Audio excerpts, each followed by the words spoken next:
Hi guys, good day, and we are the group 3 and we're going to discuss the strategy formulation or the strategic in action. And according to Harvard Business School, strategy formulation is a process of using available knowledge to document intended direction of a business and actionable steps to reach its goals. Strategy formulation, it refers to the process of choosing the most appropriate course of action for the realization of organizational goals and objectives, and that and thereby achieving their organization vision. In the field of management, strategic management involves the formulation and implementation of the major goals and initiative taken by the organization managers on behalf of the stakeholders. And in strategy formulation, we should consider the following: determining the organizational objectives, assessing the organizational environment, fixing a question target, division plan and contribution from different department, performance analysis, and choice of strategy. Let me discuss you the setting of long-term objectives. Long-term objectives are objectives you want to achieve in the future, months or years down the road. Long-term objectives in strategic management usually include specific improvements in the organization's competitive position, technology leadership, profitability, return on investment, employee relations, and productivity and corporate image. Why are long-term objectives important in strategic management?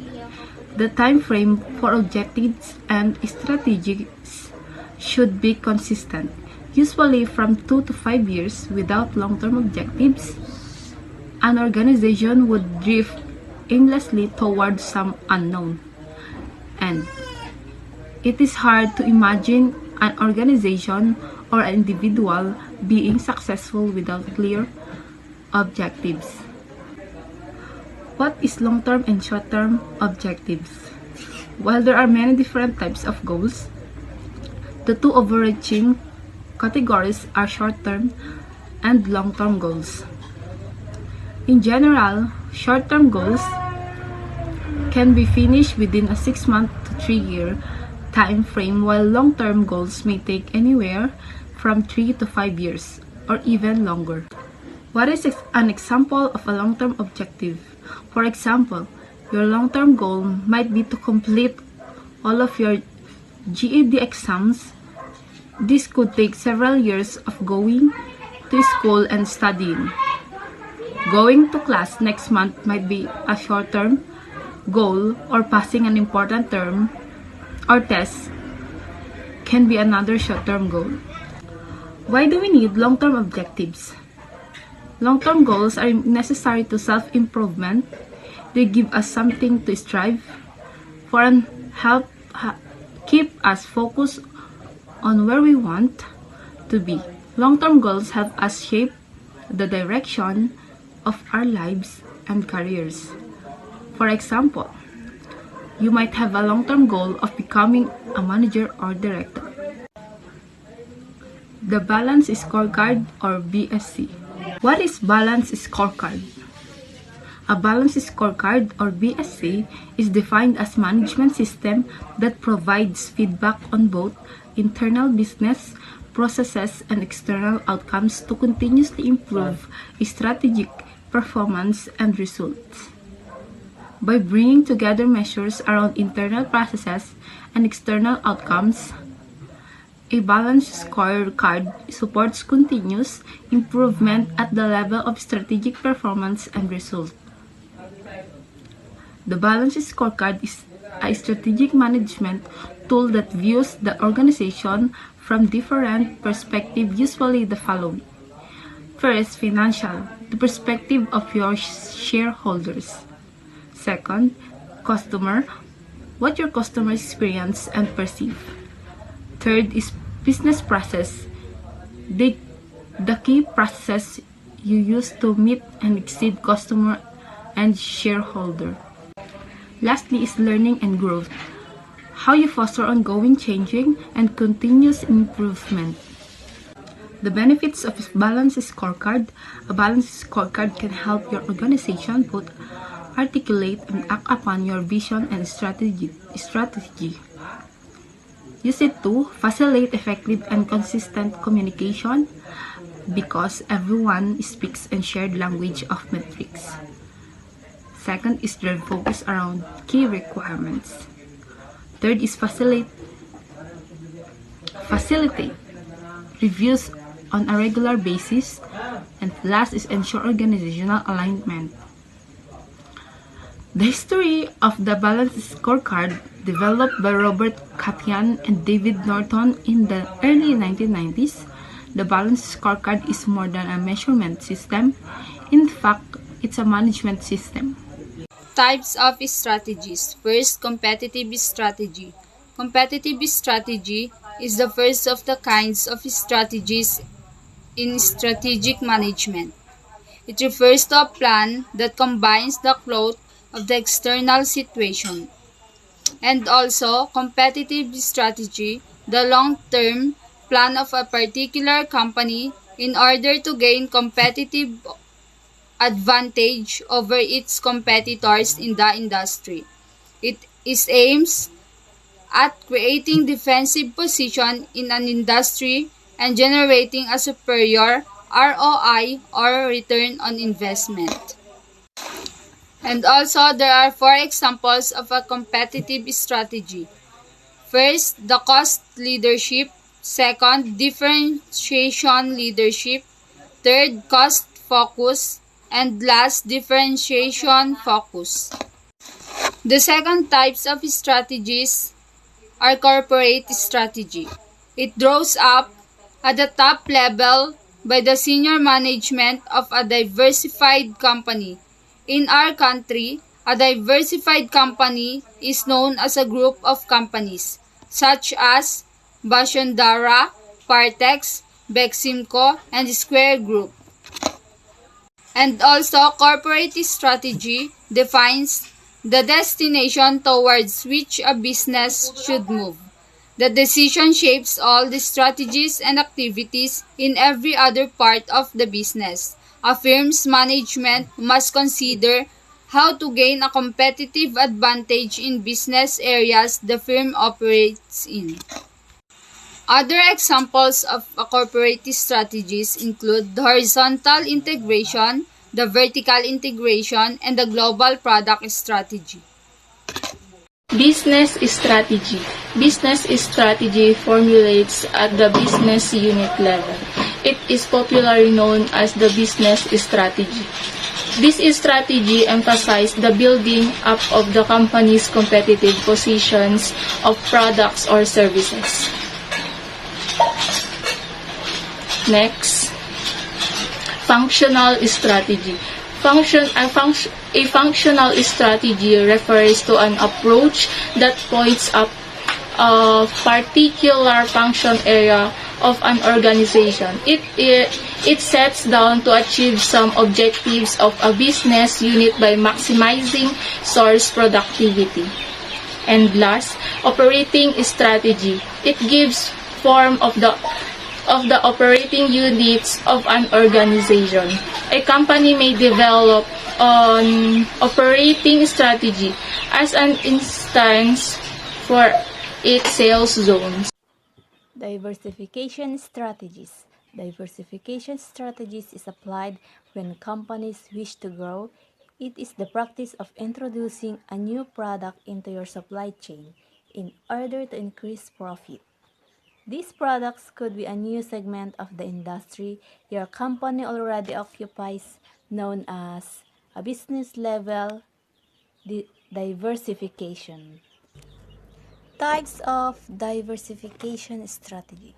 Number 1, concentric diversification. Concentric diversification involves adding similar products or services the existing business. For example, an orange juice brand released new smooth orange juice drink alongside its hero product, the orange juice with beets. Number 2, horizontal diversification. Horizontal diversification involves providing new and unrelated products or services to existing consumers. Example of horizontal diversification: while your original product was plant pots, you are now selling seed for many varieties of herbs and flowers. Number 3, conglomerate diversification. Conglomerate diversification involves adding new products or services that are significantly unrelated and with no technological or commercial similarities. For example, for this is your t-shirt company has now decided to start stocking Apple products. Thank you. Good day, everyone. The topic is all about the defensive strategies. Defensive strategies are management tools that can be used to fend off an attack from the potential competitors. Think of it as a battleground. You have to protect your share of the market in order to keep your customers happy and your profits stable. It is defined as a marketing tools that helps companies to retain valuable customers that can be taken away by competitors.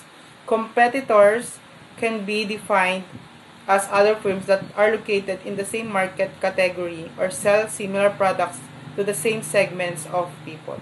For example, when this rivalry exists and each company must protect its brand growth, expectation, and profitability to maintain a competitive advantage and adequate reputations among other brands. For the example, a pricing war, in which company commits to matching or beating a competitor on price. The second is the offering better service or warranties that speak to having better products. We have a 6 common defense strategies. First is the position defense. One strategy market leader can use is called the position defense strategies, where you essentially build fortress around your business, protecting it against the competitions. It simply involves trying to hold your current position in the market. The second is the flanking defense, defending the market share by entering new market and diversification.